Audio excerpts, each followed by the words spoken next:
uyanır başçalar. Güzelim çiçekten açmakta, var bende de bir gül başacı. Oncazda bir gülce sapacı. O sen gün şafkı kış yazın, çok güzel can sesli kuş yazın. O sen gün şafkı kış yazın, çok güzel can sesli kuş yazın. Gel yanıma bağlı kış yazın, ikimiz bir türkü çalalım.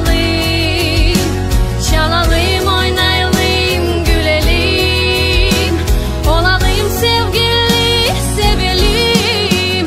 Bir kapçaz gibi dönelim, kısmetli, kanatlı, güzelim. Gel yanıma bağlı kış yazın, çok canlı hem nazlı türküler yazılı çalınır dünyada. Bugün söylerim yeni bir türkü, o sevgimden sana yüklü. Çal kızım, beraber çalalım, bu türkü hem senin hem benim. Çal kızım, beraber çalalım, bu türkü hem senin hem benim.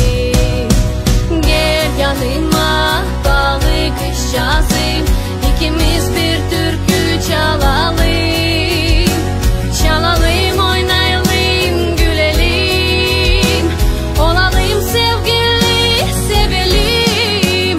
Bir kapçaz gibi dönelim, kısmetli, kanatlı, güzelim.